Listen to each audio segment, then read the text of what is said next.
Mas o fato é que, quando eu faço as escolhas artísticas, o disco é meu, né? Todo mundo tem que compor para gravar. Eu acho que não. O que interessa é que eu tô a serviço de uma coisa. Tem uma recuperação de um corpo que eu estava longe dele, eu me aproximei dele. Que ia estrear dia 19 de março de 2020. Dia 16 de março, pandemia fechou tudo. Então esse show nunca aconteceu. Vamos ser propositivo de verdade? Vamos assumir as coisas? Então eu só trabalho com mulher. Bom.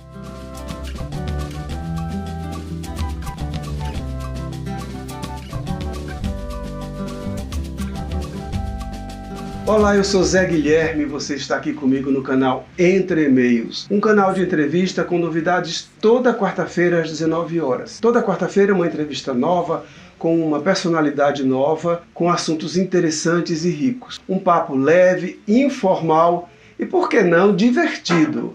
E já que você está aí, eu quero te convidar para se inscrever no canal, clicar no sininho para receber as notificações em primeira mão, comentar e curtir. E vir com a gente toda quarta-feira. Hoje eu tenho a grande satisfação de receber aqui Juliana Amaral, cantora, compositora, escritora, atriz e design gráfico. A gente não sabe o lugar certo onde colocar o desejo. E mais coisas temos por aí. Juliana, é um prazer enorme te receber. Sinta-se em casa, a sala é sua. O prazer é meu, Zé. Muita alegria de estar aqui. Obrigada pelo convite, obrigada pelo carinho. Eu que agradeço. Bom, sempre começo o nosso bate-papo pedindo para a convidada ou convidado falar um pouco de quem é essa pessoa, no caso, de quem é Juliana Amaral. Certamente a gente vai ter alguns spoilers, porque anteriormente já passou por aqui uma membra da família Amaral, né? E ela já contou alguns causos, algumas coisas interessantes. Mas de qualquer forma vamos relembrar. Juliana Amaral, quem é Juliana Amaral? De onde vem? Família, origens? O que come, né? Como se reproduz. Olha, eu sou a Juliana, eu tenho 50 anos, venho de uma família de pessoas muito musicais, como você sabe, né? De um pai e de uma mãe muito especiais. Sou mãe de 2 filhos incríveis, sou companheira do Humberto, canto porque eu não sei fazer de outro jeito, né? Eu canto para não morrer, eu costumo falar isso. Faço muitas coisas, sou muito orgulhosa de fazer tantas coisas como eu faço. E é isso, eu não sei me definir não, Zé, é muito difícil a pergunta. O que é a Juliana? A pergunta sei disso aí não. A pergunta é mais para instigar um pouco, e é exatamente isso que você falou, são as suas referências familiares, sua origem, companheiro, filhos. Aliás, eu conheço um pouco mais de perto todo esse contexto, então posso avalizar que você vem de uma família muito especial, né?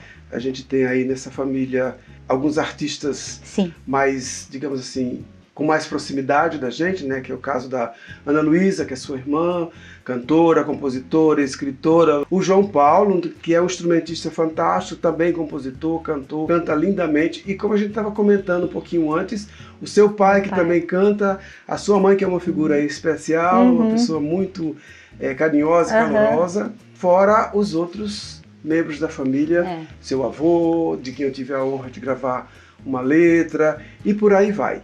Eu brinquei muito com a Ana na entrevista dela, para saber dela como é que ela tinha escapado da saga de religiosidade, das religiosas, né? Você, como conseguiu escapar? Então, eu não sei se a gente escapou, né? Eu acho assim, a nossa família, a família do meu pai, especialmente, uma família muito religiosa, né? A minha avó, a Ana já contou aqui, a minha avó Júlia, ela foi tirada do convento para casar, casou-se, teve 14 filhos, né? E depois de viúva, ela voltou ao convento, né? Ela foi enterrada como uma irmã, como freira. Eu herdei dessa minha avó o nome, né? Eu chamo Juliana porque a minha avó se chamava Júlia. A minha avó do lado da mamãe, que é a avó Cida, também uma pessoa muito religiosa, enfim. É uma família muito católica, como, na verdade, grande parte das famílias mineiras, né? De pessoas de origem portuguesa, mineiras, são pessoas muito religiosas. Eu acho que a gente sai de um lugar muito católico, né, desse ambiente muito católico, porque a minha casa, os meus pais eram pessoas católicas, mas eles não eram assim uma coisa aficionada, não tinham muito a coisa da prática religiosa católica como rito, né, de ir à igreja. Eu fui,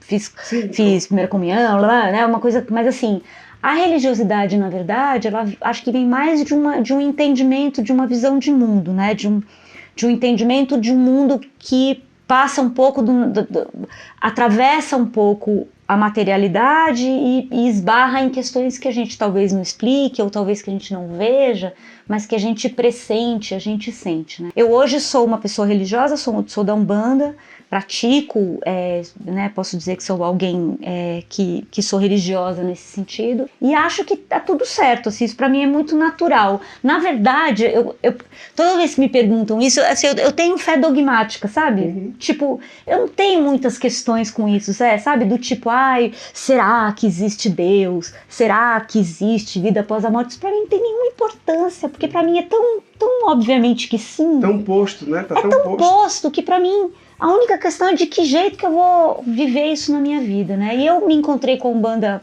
há uns 6, 7 anos atrás.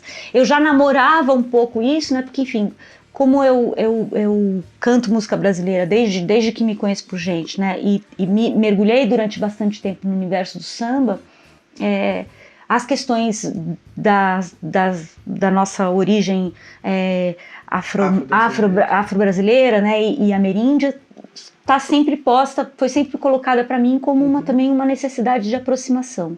Então, o encontro com a Umbanda foi também um encontro com esse entendimento, né? Isso acho que é mais importante, na verdade, para mim, não do ponto de vista religioso, como prática religiosa, porque isso é individual, né? Isso é uma coisa que diz respeito à minha individualidade, né? Mas acho que isso ultrapassa um pouco, né? Pensando em outras questões, e aí sim, como na minha atuação como profissional, artista, a minha atuação ética, poética, artística, política, que para mim é tudo a mesma coisa, né? Ultrapassa um pouco no entendimento de que a gente é fruto de um país colonizado, né?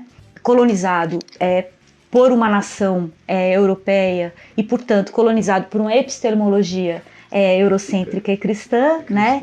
E que formou de alguma maneira nossa maneira de ver o mundo, né? A gente, como brasileiro, é fruto de um projeto colonial. E um projeto colonial que é extremamente violento e que justificou as grandes violências que são basilares na nossa cultura. Então, o projeto colonial, por exemplo, justifica a exploração do homem sobre o homem, né? Então, a exploração desse corpo que é europeu e que, portanto, é mais mental, pode explorar, porque ele é superior dentro dessa epistemologia, o corpo negro, que é o corpo do trabalho, ou o corpo da mulher, que é o corpo do não pensamento, né? Então, essa lógica colonial, para mim, ela é o grande como posso dizer isso assim, para mim essa lógica é aquilo que eu não quero reproduzir nas minhas relações. Então eu faço um esforço tremendo, sobretudo porque eu sou uma mulher branca de classe média absolutamente privilegiada, né, de pensar sobre isso todo o tempo. Então a minha religiosidade, na verdade, ela vem muito mais como uma afirmação, né, de uma nova maneira ou de um desejo profundo e propositivo de construir uma nova maneira de ver o mundo, que fuja dessa lógica cristã, que é essa lógica eurocêntrica, né, cristã, essa epistemologia que é fundadora do colonialismo, que não me interessa. Não me interessa e não me interessa em nenhum lugar. A minha provocação quando fiz essa pergunta para a Ana foi muito mais no sentido de brincadeira, porque assim, eu sei da quantidade de religiosas, de pessoas que foram pro convento, etc e tal, e que a gente acabou brincando que seu pai acabou escapando porque a sua avó achou que ele era muito levado para ir para talvez, então, né, para ir pro convento, tal, pro seminário, então, pode ser. Então foi mais no sentido de provocar essa brincadeira, de como é que você escapou de não ir pro convento? Mas foi bem...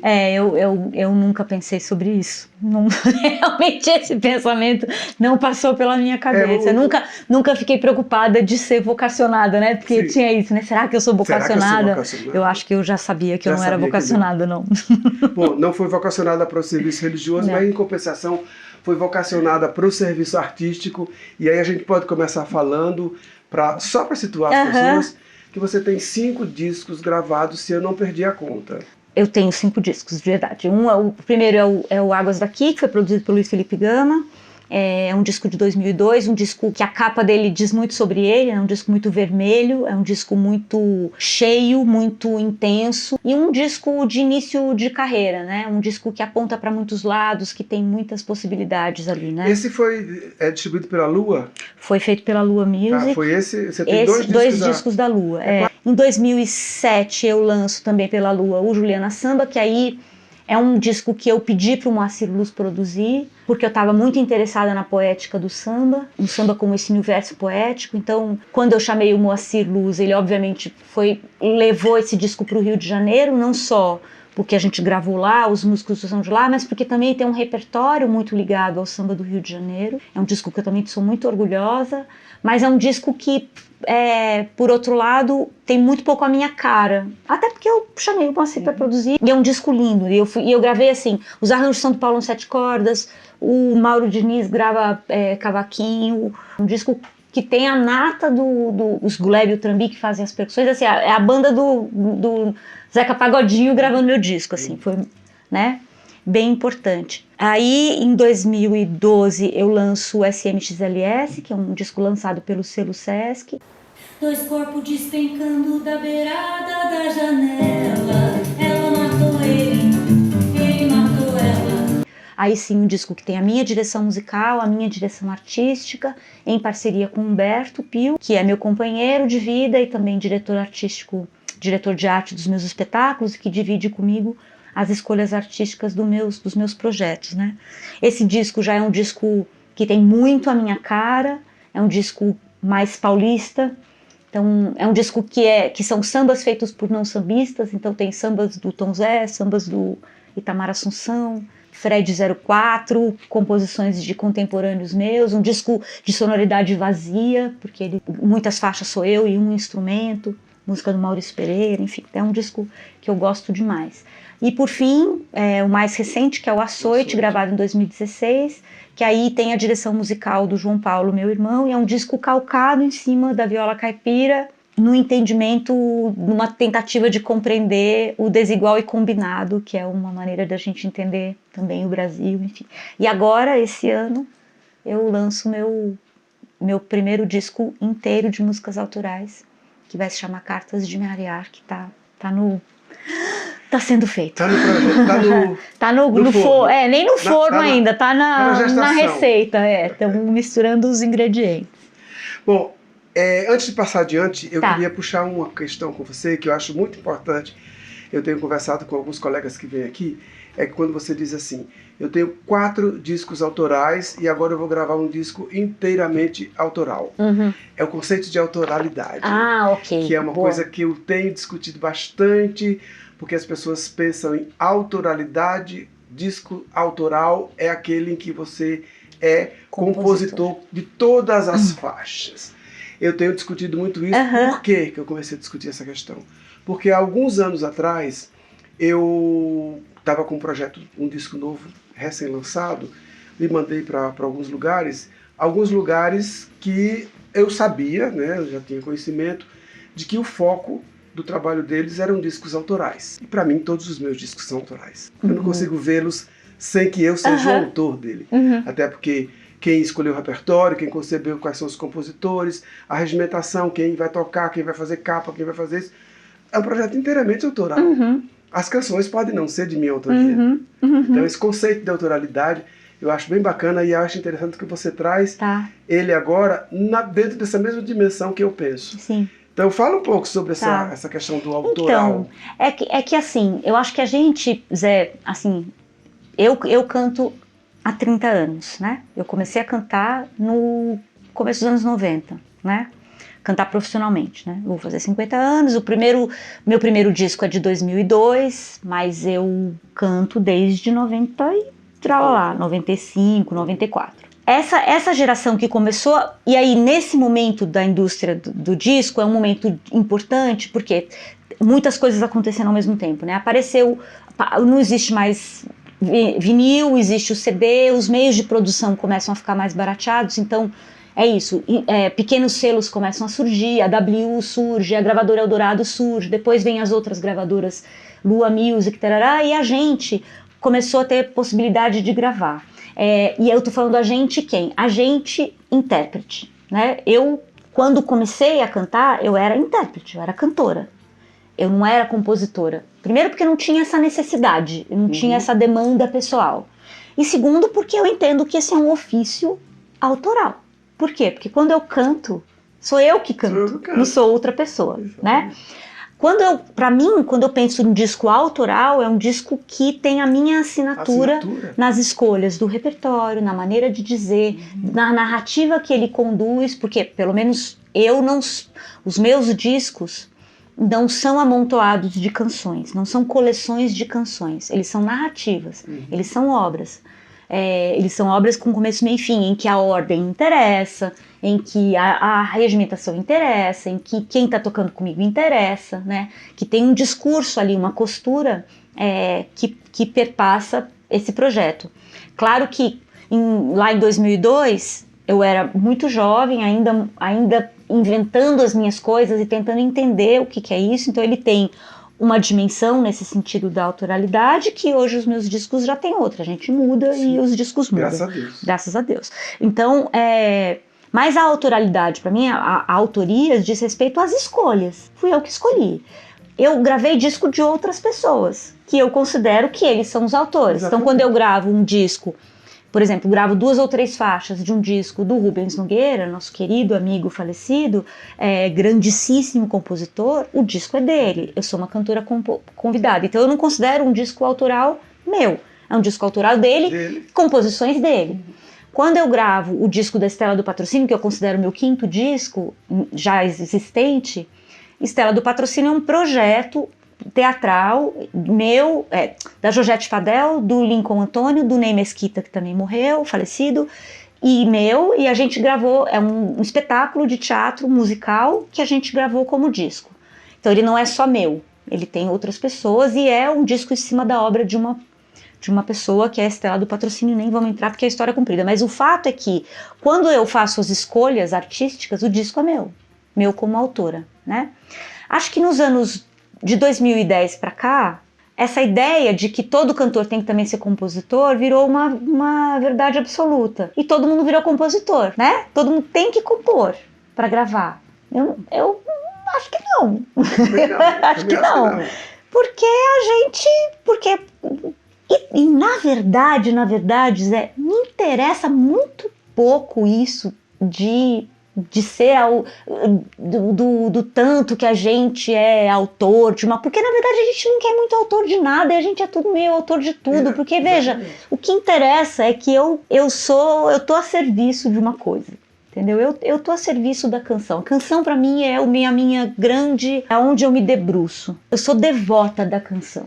E aí juntando a coisa religiosa. Por isso que eu acho que pra mim, uma religiosidade. Eu penso tudo junto. Eu não tenho muito pra mim esse negócio de separar. É assim, eu sou uma pessoa que eu sou devota. O que é canção? Canção é um jeito de dizer uma coisa. Eu escolhi um jeito de dizer. Eu sou uma artista, eu tenho vontade de dizer, tá certo? A gente, quando é artista, a gente quer dizer. A gente quer falar para o mundo. Se eu sou um pintor, eu vou dizer através dos meus quadros. Se eu sou isso, né? Se eu sou dançarina, eu vou dizer através do meu gesto. Quando a gente é cantor, a gente canta música. Quando a gente é cantor de canção, de música popular, a gente fala por meio da canção. E a canção é um casamento indissociável entre letra e música. É isso que eu faço. Só que não sou eu a coisa mais importante. O que é importante é a canção.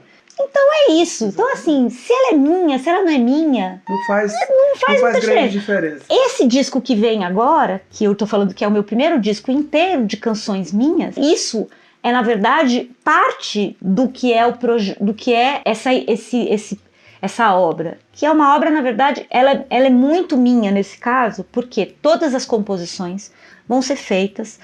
É um disco que sou eu e 7 mulheres. Eu convidei 7 compositoras instrumentistas para gravarem esse disco com as composições feitas, ou são só minhas ou minhas em parceria com essas mulheres. E são todas as faixas do disco são feitas a partir de textos que eu escrevi, que são textos que foram publicados nas minhas redes sociais e também num blog que eu tenho lá, que é um repositório, que são textos que pensam o meu corpo de mulher brasileira que envelhece. Eu estou envelhecendo, você está envelhecendo, todo mundo envelhecendo, mas nesse momento isso virou uma questão de e pesquisa artística para mim. Então eu escrevi muito sobre isso, eu penso muito sobre isso, penso do ponto de vista da minha vocalidade, tem uma mudança técnica minha, vocal por causa disso, tem uma recuperação de um corpo que eu estava longe dele, eu me aproximei dele, tem uma guinada pedagógica na maneira como eu ensino canto hoje, ou voz, então tudo isso veio junto e isso está muito condensado nesses textos que são muito intensos, são muito importantes para mim. Eu resolvi cancionar esses textos. Então por isso que ele é bem meu, esse disco, no sentido da autoria, porque são canções compostas em cima desses textos. E compostas de muito jeito. Tem música sem letra, composta a partir desses textos. Tem música em que uma frase tá lá e o resto é outra coisa. Tem música que é um texto em prosa que foi musicado por uma compositora. Então, Então é o primeiro disco em que todas as canções são inéditas e todas têm lá o meu nome como compositora. Então, nesse sentido, ele é diferente dos outros. É uma necessidade de expressão, não é necessidade de mercado, né? A gente tá fora do mercado de qualquer jeito. Não é porque tá na moda ser compositor, é porque você precisa se expressar por esse caminho. E eu componho, desde o meu primeiro disco tem canção minha. Mas eu sempre fui uma compositora muito bissexta. A gente estava falando disso agora há pouco, né? Eu sou muito lenta. Eu não sou alguém que tem um ofício de compositor. Como tem pessoas que têm um ofício de compositor, que sentam todo dia no piano, né? Que tem essa tarefa. Essa tarefa, para mim, é uma tarefa difícil. Não é uma tarefa simples, também, entendeu? Difícil. Então... Levo tempos e tempos. E agora eu tô nesse enfrentamento, porque o disco vai sair. Eu ganhei um prêmio para fazer esse disco, eu tenho que fazer ele acontecer. Então, o que é ótimo também, porque te cria outras demandas, outras necessidades, né? Mas eu acho ótimo essa parte, a parte que a gente fez para falar da autoralidade, porque as pessoas confundem muito. Eu nunca tinha parado muito para pensar sobre isso, porque eu sempre achei que tudo que eu fazia era autoral. Eu comecei a cantar em 86, 87, o primeiro disco veio em 2000, mas é um disco que, para mim, é um disco autoral. Porque tudo daquele disco foi pensado por mim, óbvio, com o auxílio e a intermediação de parceiros, músicos, arranjador, produtor, etc. Mas foi pensado por mim. Eu sou o autor daquele produto, não tem muito como duvidar disso. Mas aí eu queria dar um salto, porque tem muita coisa do teu trabalho que a gente pode abordar aqui, mas eu queria dar um salto para o Margens da Palavra, que é um projeto mais recente, que você acabou de fazer está acabando de fazer uma circulação com ele. Isso. Inclusive, tive informação aqui numa das entrevistas da sua inserção com o pessoal do Rosas Periféricas. Eu tive aqui a Michele do Rosas Periféricas, ela veio aqui fazer uma entrevista para apresentar o trabalho do grupo, etc. Tal. E aí eu já sabia mais ou menos do teu projeto, mas aí ela comentou da experiência riquíssima que seria, ainda não tinha acontecido, ia acontecer com vocês lá com o Rosas Periféricas. Então eu queria que você contasse um pouco do Margens da Palavra, que é também um projeto composto por mulheres, né? Isso. Você tá acompanhada só por mulheres. Então eu queria que você contasse um pouco dessa experiência. Então, esse espetáculo, ele surgiu... eu gravei o Açoite, né, em 2016, e veja, tudo pra mim tá permeado, né? Eu não sou uma pessoa que tô isolada, né? Então, assim, o disco de 2016 chama Açoite, é um disco já muito difícil, porque ele tá ali no meio da ascensão do bolsonarismo, né? É um disco que anuncia um pouco, né? Foi logo no golpe da Dilma, então... Prenuncia um pouco, né? Um disco que pensa o Brasil como esse lugar em que o moderno e o arcaico convivem e que são ao mesmo tempo aquilo que produz os nossos maiores horrores e aquilo que produz as nossas maiores maravilhas, né? Isso que a gente essa bagunça. Isso não fui eu que pensei, isso vem numa esteira de gente que pensa isso desde antes do modernismo, enfim. O Açoite vem nesse momento, 2016, eu gravo, fiz alguns shows, já era um momento que pra gente estava muito difícil de fazer show grande, porque os espaços cada vez mais esgotados, né, assim, pouco espaço para tocar, pouco dinheiro, pouco cachê, blá blá, fiz.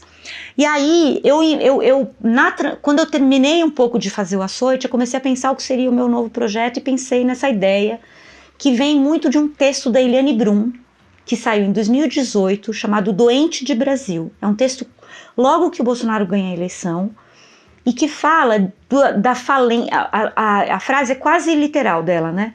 A falência do pacto civilizatório quando a gente perde a mediação da palavra com o real. Ou seja, quando a palavra não tem mais relação com o real, que é isso que acontece com essa direita alucinada, né? Não tem verdade, não tem mentira, tem uma alucinação que as pessoas falam que elas querem, inventam que elas têm vontade, então inventa que se você tomar vacina você vai virar um jacaré, e isso ninguém discute isso, que está fora da lógica mínima, enfim. Então era um show para pensar a palavra. Eu fiz uma primeira experiência meio misturada na Casa de Francisca em 2019. Em 2020 eu formatei esse projeto, que seriam eu e um pianista, na época era o Gustavo Sarzi que tocava comigo, e a gente sempre ia convidar uma mulher para fazer, e o repertório sempre ia ser pensando a palavra. Eu montei um repertório, fechei esse show, fechei um primeiro show no Sesc Pompeia, que ia estrear dia 19 de março de 2020. Dia 16 de março, pandemia fechou tudo. Então esse show nunca aconteceu. Tudo, cenário pronto, figurino pronto, eu ia fazer com a Juliana Perdigão esse show, a gente ia ensaiar na terça-feira, segunda-feira fechou o Sesc, eu liguei pra Juliana e falei, Juliana, nem vem de Belo Horizonte, fica aí. E aí suspendeu tudo. Quando saíram as leis Aldir Blanc, eu aprovei um projeto de PROAC da lei Aldir Blanc para gravar esse show, então, que nunca havia sido feito. Nesse meio tempo, o Gustavo Sarzi sofreu um acidente, machucou a mão e não podia mais tocar. Depois ele tá ótimo já tocando, maravilhoso, mas o fato dele não poder tocar, surgiu a oportunidade de eu convidar uma pianista, que é a Louise Woolley, para fazer. Então esse espetáculo foi gravado, e aí sim eu consegui formatá-lo desse jeito que ele existe agora. São só mulheres no palco e só mulheres fora do palco. Então a gente tem, nesses shows que foram gravados como cinema, são 3 episódios cinematográficos gravados pela Julia Zá, que é diretora de fotografia, com 2 câmeras mulheres, a Florência Camini, Saravia Camini é quem faz o som, a Luciana Bueno é quem faz a luz. No palco sou eu e a Louise Woolley, e a gente recebe 3 convidadas especiais, cada uma num episódio. A Carolina Mares, bailarina, a Érica Navarro, violoncelista, e a Vitória dos Santos tocando percussão. Tristeza e as tantas linhas bifurcadas, impercorridas que vão se desmanchando. E com esse repertório que pensa a palavra, né? Eu sou uma pessoa que fiz letras, então tenho uma relação com literatura muito intensa, sou escritora, então as canções estão entremeadas por leituras de poemas, e isso virou esse vídeo, esse filme. O ano passado eu inscrevi esse mesmo projeto para fazer um PROAC de circulação. E aí a minha ideia foi qual, Zé? Né, juntando um pouco muitas coisas. Primeiro, essa necessidade minha de trabalhar só com mulheres, porque é uma ação propositiva que eu posso fazer, está na minha mão. E para mim é muito ruim. Eu, quando chego num lugar, vejo uma cantora ou um cantor super feminista, falando coisas feministas, né, cantando canções feministas e com homens no palco, com homens na produção. Eu falo, vamos ser propositivo de verdade, vamos assumir as coisas. Então, eu só trabalho com mulher. Bom, eu só não trabalho só com mulher porque o meu diretor de arte continua sendo o Humberto, que é meu companheiro, que é uma pessoa que eu tenho 17 anos de história, e alguém que... E é uma pessoa que, de certa que compreende isso de modo absoluto, né? E que se for a gente chegar no momento de decidir que ele também não estará e tá tudo certo. E aí a gente fez esse PROAC, e aí qual foi a minha ideia, Zé? Há muitos anos eu fico com a impressão de que a gente canta para as mesmas pessoas. A gente quer, né, a tal da bolha, né? Do mesmo jeito que a gente está nas redes sociais pegando para convertido, né? Falando com as mesmas pessoas, discutindo com gente que a gente já sabe que concorda com a gente, que é muito difícil você atingir outros lugares. Isso me incomoda muito. E eu também me incomoda muito essa ideia de que porque eu sou uma mulher branca, privilegiada, de classe média, da Zona Oeste, Central, de São Paulo, o que eu faço é mais interessante do que o que as outras pessoas fazem. Por que isso vira uma coisa? Por que isso está posto de alguma maneira? Né? Por que está posto que o que eu faço, né? Porque no fim das contas é um pouco assim que... Acho que hoje menos, graças a Deus, mas é um pouco assim que a roda gira, né? Então a gente vai para o interior mostrar o nosso super trabalho para essas pessoas, ou a gente vai... Então eu falei, não, isso aí tá errado, vamos fazer de outro jeito. Então eu propus nessa circulação do PROAC fazer o espetáculo em 8 espaços independentes de cultura. Então são em 4 bairros periféricos da cidade de São Paulo e 4 cidades próximas, mas são todos núcleos de cultura muito ligados aos seus territórios. O Rosas Periféricas é um lugar no Parque São Rafael, extremo leste de São Paulo, que tem uma relação muito própria com o território, com o ambiente. Então assim foram todos os lugares, estão sendo todos os lugares, né? E em cada lugar eu e uma música me acompanhando, eu, a Luíse, ou eu e a Érica, e a gente convida uma artista ligada a esse território para fazer uma participação especial nesse espetáculo. E aí a ideia mesmo é que eu não estou indo lá oferecer nada, eu estou indo lá pedindo licença, pedindo por favor, eu posso entrar nesse teu território, você acha que a gente tem você acha que interessa isso que eu faço, você acha que você tem vontade de fazer alguma coisa comigo, você quer, eu te convido, né? Uma ideia de um diálogo um pouco mais verticalizado e mais respeitoso, e mais reverente a essas pessoas que cortam um dobrado louco, que fazem e desfazem sem dinheiro, que fazem a coisa acontecer de um jeito maravilhoso, que erguem paredes, literalmente, que assentam o chão, sabe? São territórios, são terreiros de música e de cultura, que a gente aqui, criado a Perileite, não tem ideia do que essas pessoas vivem, do que elas fazem, e elas têm muito mais a oferecer do que eu tenho a ensinar, entendeu? Então, em cada território, eu faço uma oficina, eu apresento um espetáculo, faço uma roda de conversa, e tá sendo a experiência mais incrível que eu já vivi na minha vida, assim. Eu já fiz 5 espetáculos, faço ainda 3, faço no Taboão da Serra, no Espaço Clareô, recebo as clarianas, que são 3 entidades, elas não são nem cantoras, elas são 3 divindades absurdas, também nesse lugar que é onde acontece o Sarau do Binho, né? Taboão da Serra é bem pertinho de São Paulo, mas é Taboão. Aí eu ainda faço na Zona Norte, num espaço que chama Quilombaque, Perus, e depois faço para finalizar no Conservatório de Tatuí. Já passei pelo Rosas Periféricas na Zona Leste, já passei pelo Butantã, Casinha de Sonhar, Brava Companhia, no Campo Limpo. Em Suzano a gente fez no Teatro Contadores de Mentira, que é outro teatro inacreditável, de maravilhoso. Em Campinas, no Núcleo Cupinzeiro. Então, Margens da Palavra é essa necessidade de eu ir ao encontro das artistas, das mulheres, porque elas me interessam, de pedir licença para entrar nesses lugares, né? Reverenciar o trabalho que se faz lá e tentar criar um diálogo mais aprofundado, porque isso só enriquece a minha vida.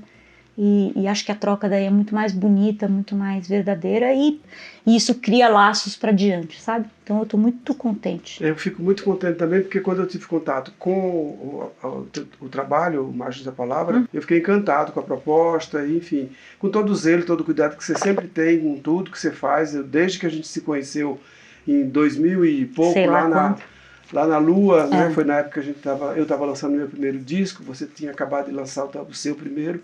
Mas tudo que eu tenho visto de você de lá até hoje é sempre um material de alta qualidade, inclusive os trabalhos que a gente tem feito juntos, né? Dividido aí algumas experiências de trabalho, tem sido sempre primorosos.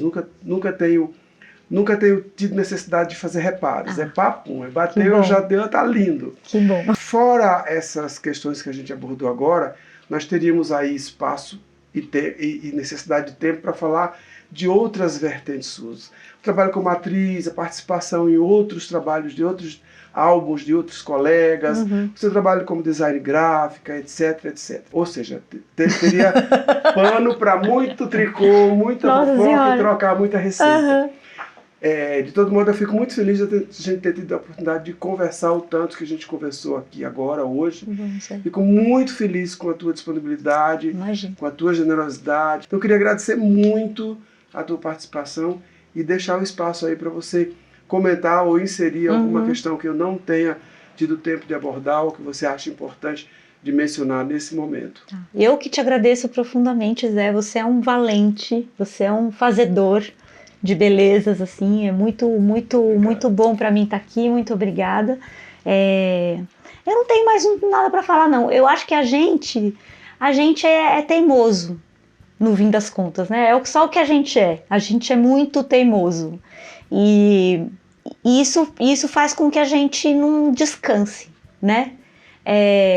Eu faço esse monte de coisa, mas na verdade eu faço uma coisa só, eu acho, entendeu? Eu sou alguém que faz, que não sossego no sentido de construir, mais me machuca, o que mais me violenta é a sensação de injustiça, né? E a gente vive num país que é muito injusto, né? Então, tudo que eu faço é para agradecer quem veio antes de mim. Uma coisa muito bonita que é a seguinte, assim, se a gente pensar na palavra desenho, né? Eu sou artista gráfica, eu desenho. Se a gente pensar na palavra desígnio e na palavra desejo, são 3 palavras com raízes muito parecidas, né? Desenhar é designar, é você lançar, e tem a ver também com a palavra projeto. Projeto é aquilo que se lança adiante, né? Então a gente planta as coisas e a gente talvez não veja crescer, né? Mas de qualquer maneira a gente tem desejo, e desejo é a coisa mais importante que existe, né? Porque a gente tem desígnio, porque a gente tem uma linha que nos puxa, sabe? Então, é isso, assim, eu sou uma fazedora, eu tô aqui para fazer e tô fazendo. Eu acho que é o termo que eu mais gosto, quando alguém diz para mim assim, você é um empreendedor? Eu falo, não, eu sou um fazedor. Fazedor. Sou fazedor de coisas. Mas quem é você? Um fazedor. Um fazedor. Estou sempre inventando, inquieto, fazendo. Então, como bons fazedores, volto a dizer, foi um prazer enorme te receber. Certamente, muitas estradas ainda teremos a percorrer. Exatamente. Juntos ou separados, mas sempre de mão dada. Sempre é isso aí. Muito obrigada, querido. Obrigado, Eva, muito obrigada. Essa foi mais uma entrevista do programa Entre Meios, desta vez com Juliana Amaral, uma querida amiga, artista fazedora. E já que você está aí, eu quero te convidar para você se inscrever no canal, clicar no sininho para receber as notificações em primeira mão, curtir, comentar e vir com a gente toda semana, toda quarta-feira, às 19 horas, uma entrevista nova, um papo informal, rico e, por que não, divertido. Vem com a gente!